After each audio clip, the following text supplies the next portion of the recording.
My name is Izak Lewandowski, and I'm going to focus on something that I don't think many people think about very often in their daily lives. We all use words a lot, but we don't think about the words that we use very often. And what I'm looking at in specific is loanwords, which are words that come into English from other languages.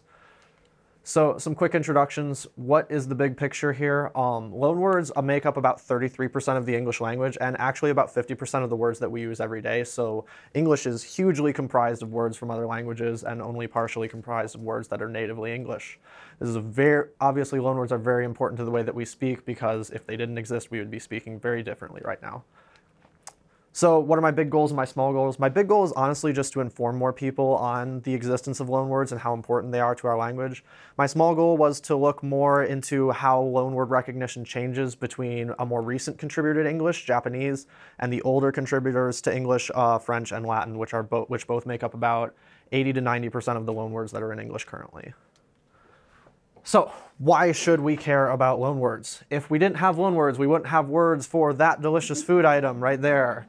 If we didn't have loanwords, we wouldn't have words for that delicious food item right there. That's sushi and croissants for anyone who doesn't recognize those.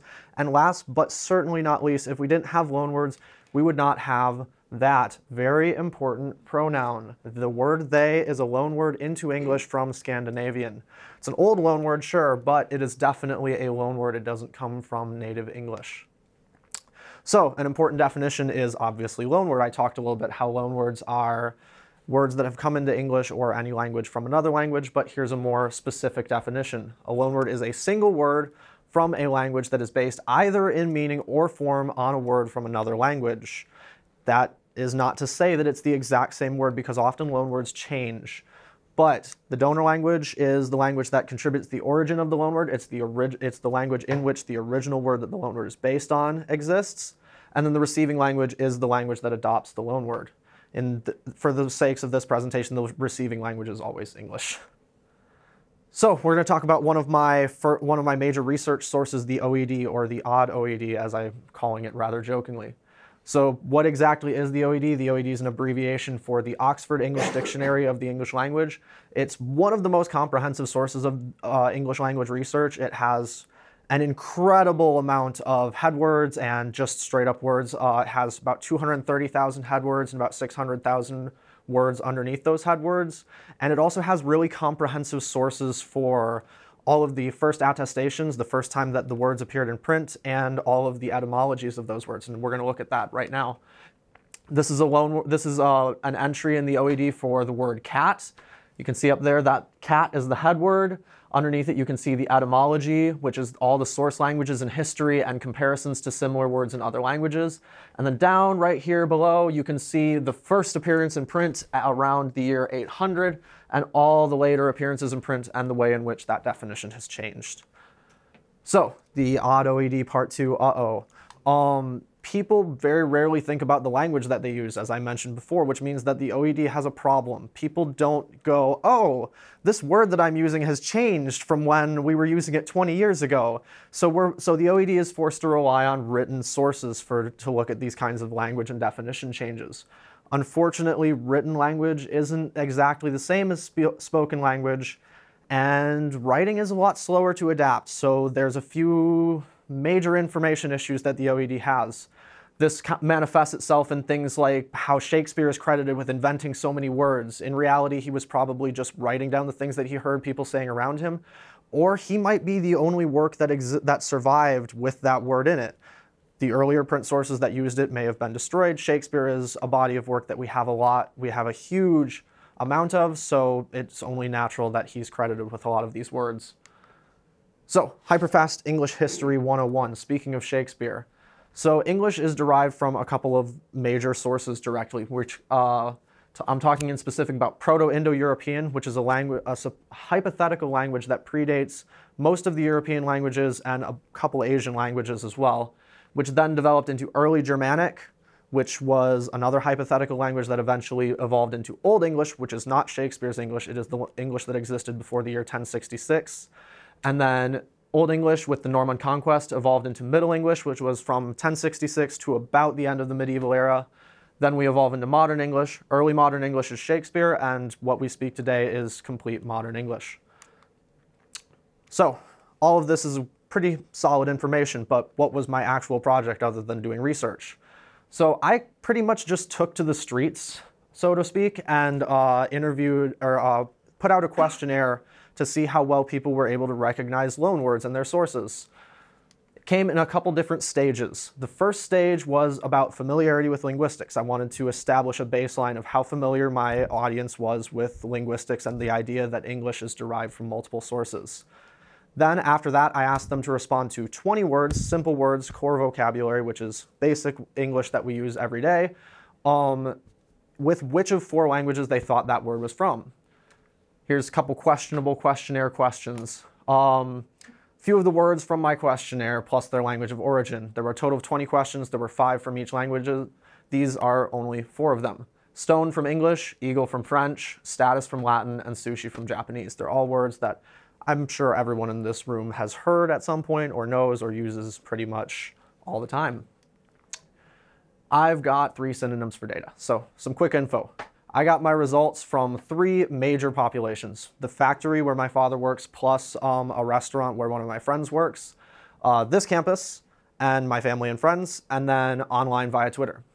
I really wanted to focus on the factory results because I felt like they were the least biased sample in some ways. They were more average English speakers than the results around this campus and my family and friends, who I think tended to be a little bit more educated and, because of proximity to me, a little bit more interested and knowledgeable about linguistics. And then the Twitter results were shared through my mentor's Twitter page, and there's a linguistic bent to that crowd and a more educated bent. So there's definitely biases in both of those populations, so I wanted to focus on the factory results. So French on my questionnaire had the lowest success rate of any language. Almost every language had about a 33% correct answer rate. French scored well below that except for one word, croissant, which was the only word on my questionnaire which had a 100% correct answer rate across every population.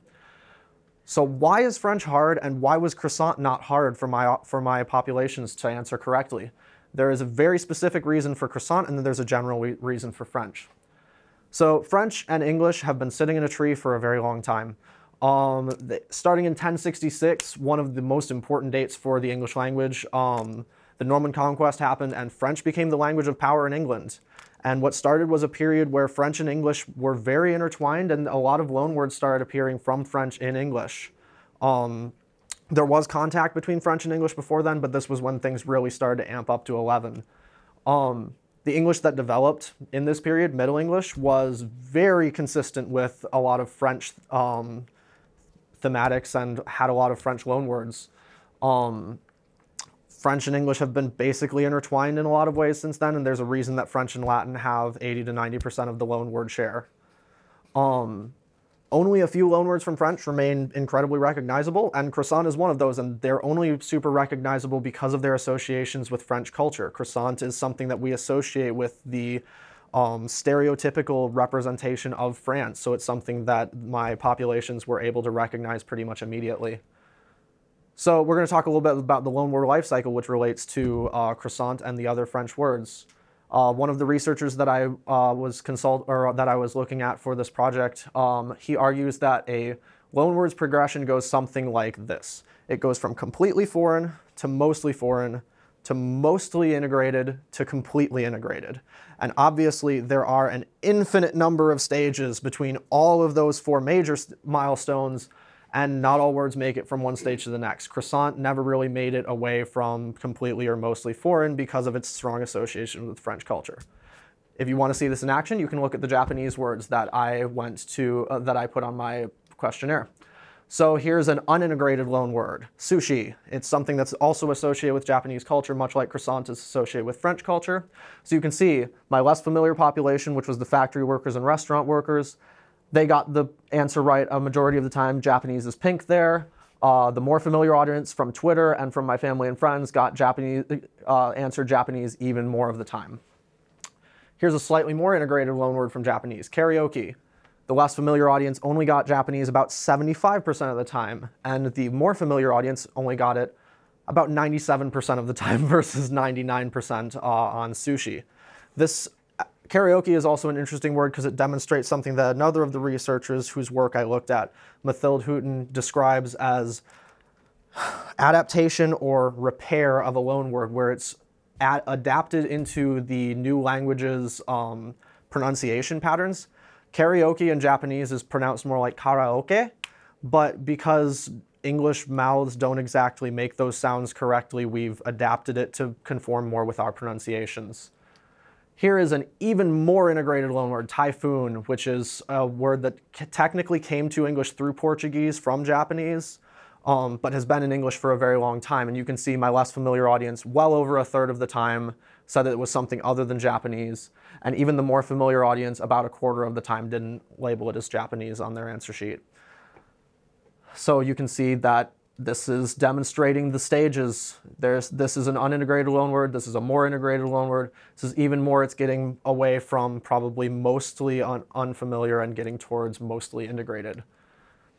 This is a very interesting study from my results. The word cat, which is a pretty native English word, one would assume. We use it pretty much every day or close to every day. Cats are a huge part of modern culture and have been for a long time. However, my more familiar audience got the answer to cat wrong more than the less familiar audience did. They only said cat was from English about a third of the time, where the less familiar audience said it was from English about 75% of the time.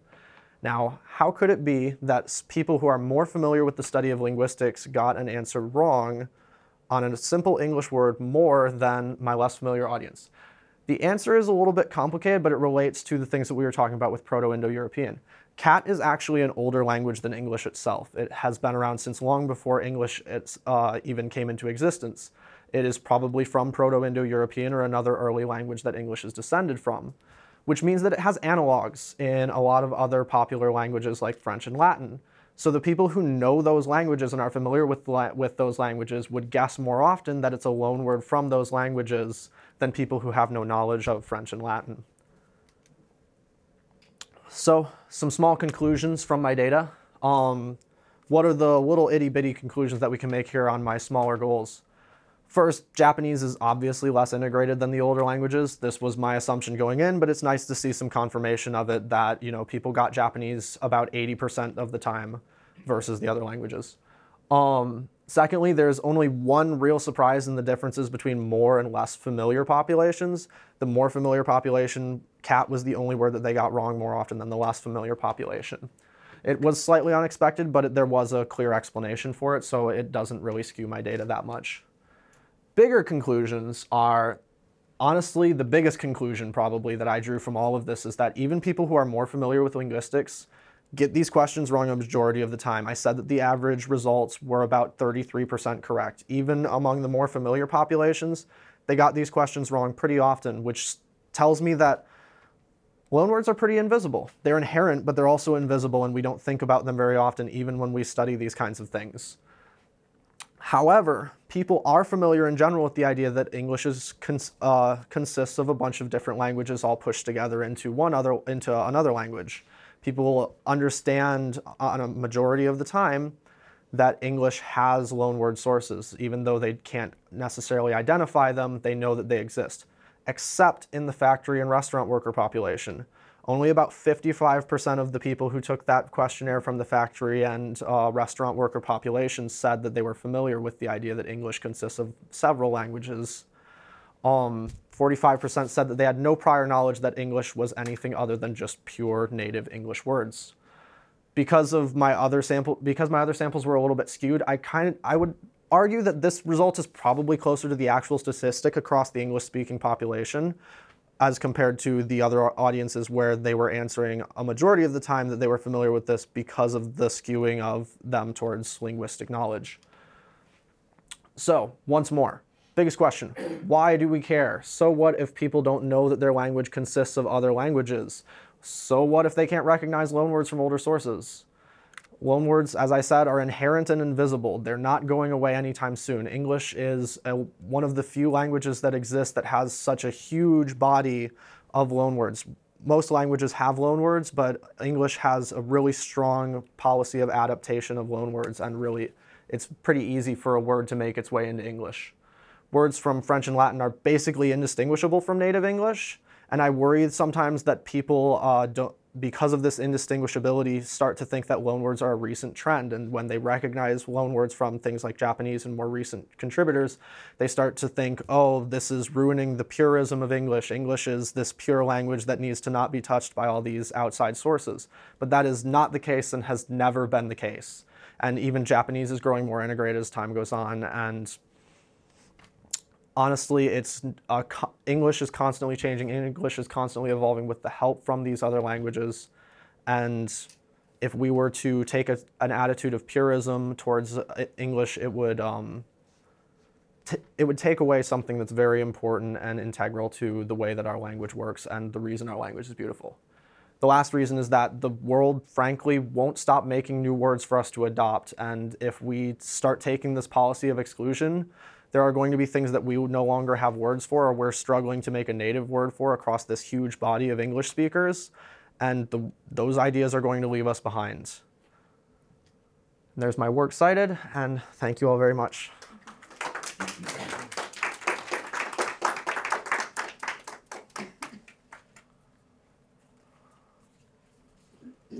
How did you decide on the specific words that you chose to be tested? That was actually a somewhat complicated process. I had to do a lot of research with the OED because I wanted words with sources that I could identify with a fair amount of consistency and confidence, because there's a lot of words that were formed in English from compounding of multiple loanword sources, and I really didn't want to have those in my poll, so or in my questionnaire.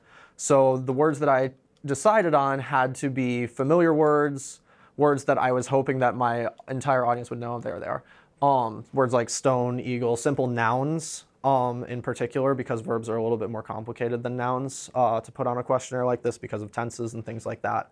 I want simple nouns that everyone would know, that had clear sources for my research purposes, so that I couldn't, I didn't have to say, well, technically the OED says the word is from French, but it also has all these Latin sources, so I have to say that both of these answers are correct, and it would be harder to make conclusions based on that data.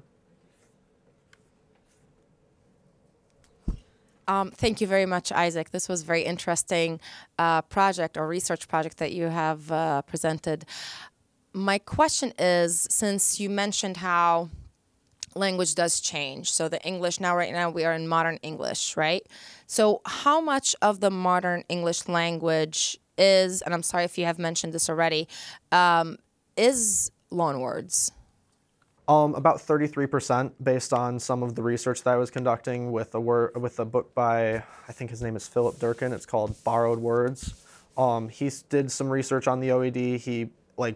The OED has 600,000 words. It's almost impossible to go through all of that as one person, but he went through the most populous letter entries on the OED, and he said about 33% of the results in those letters were loanwords. And my follow-up question to that is, so when was, for example, like 20 years ago, 30 years ago, did the loanwords obviously had increased, right, in the language today, or not so much? So the stage of English where there weren't as many loanwords was definitely Old English. Old English had far less loanwords, and around the Middle English period, when French became a popular language in England, that was when loanwords really started entering the language, and they haven't ceased since. It's been pretty consistent loanwords entering the language. Pretty consistent rate. I'm not sure you can answer. It is, yeah. Okay. It's just for the camera. Okay. I'm not sure you can answer this, Izak, but I was thinking about your progression of loanwords that you had mentioned. And I was also thinking about Japanese. And so about 40 years ago, we started trading even more heavily with Japan. And I would think that trade in part would account for, especially when you're talking about goods and services, the loanwords. Do you see more loanwords coming now from China? From China? Yeah, I would say a lot of Asian countries, the loanwords from those languages is increasing because of increased trade over the last about century or so, as compared to in the past. China's always had a little bit of a presence in trade in Europe, so there's been Chinese loanwords that have come earlier, but definitely as the world becomes more globalized, loanwords from languages that England really didn't have that much contact with are increasing a lot. Thank you. Thank you for that project, Isaac. It's really interesting. I want to pick up on something for your conclusions. This idea that maybe a lot of the general population doesn't realize how much English borrows from other languages. To what extent do you think more kind of linguistic education, maybe in elementary school or middle school or high school or something like that, where most people are going to attend school at that level. Is this something we can use, this kind of linguistic education, to help people get a greater understanding of the kind of global nature of our culture and move people away from this kind of exclusionary idea that, you know, English is kind of pure and, you know, English should be the official language and all that kind of stuff? How can education, kind of linguistic education, help with that idea, do you think? That's a really interesting question and something that I've thought about a little bit because it's hard to, I think, introduce something like that in elementary school, but I remember when I was in elementary school and I was learning like the rules of grammar and stuff, a lot of the changes in like pluralization and tenses of verbs and things like that, they were labeled as irregularities when in fact some of them come from the fact that those words are loan words. I feel like if that were made a little bit more clear that, you know, these aren't irregularities in the English language, they're resulting from the English language's diversity and these other sources, I think that would go a long way towards at least getting a general understanding that the English language has more sources than just pure English. Thank you for this project. I think it's fascinating. And I just had kind of a follow-up question just for, I guess, my own interest. But you mentioned new words. You know, we obviously have a new vocabulary that's based in technology that seems to be somewhat, you know, universal. I mean, we're using the same language globally.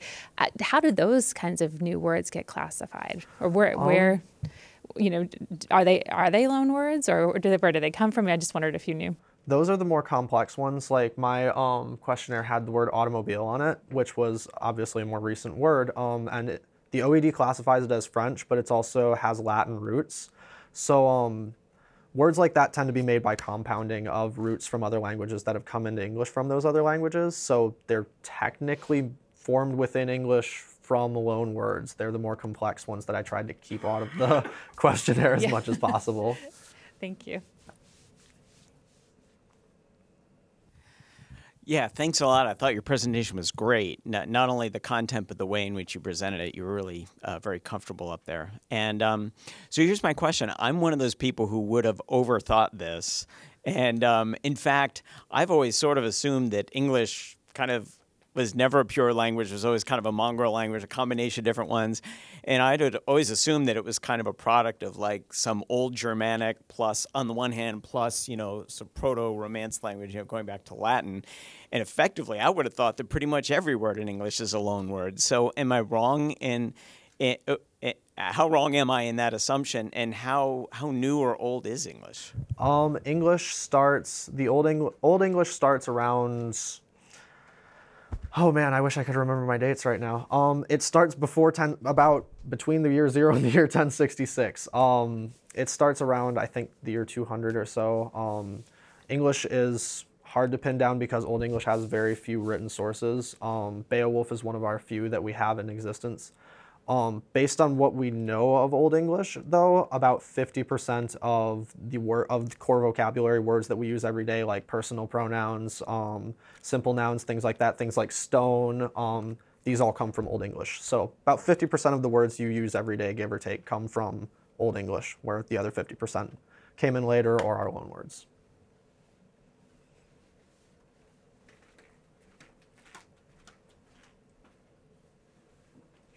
So this is on, right? Okay. I just have a comment.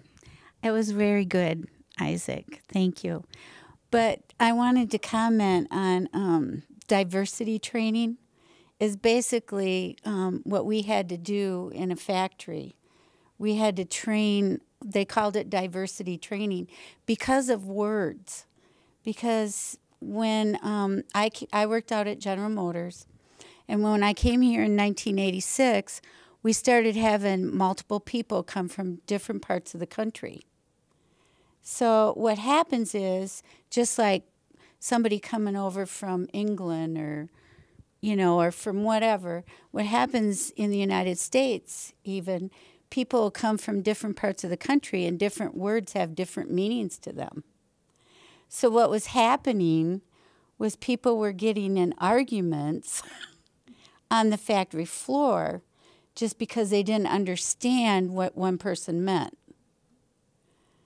So, you know, that really, you know, as far as teaching that in maybe at grade school or something, I don't know about that. But, you know, for Isaac, that's been a really good learning thing in college. Because when you get into college, I feel that you have people coming from all over then. You know, when you're in high school or something, they're maybe coming from, you know, different parts of that city. But when you get into college, you got kids coming from, could be all over the United States. So at least that's what we called it. We called it diversity training. So I just wanted to make a comment on it.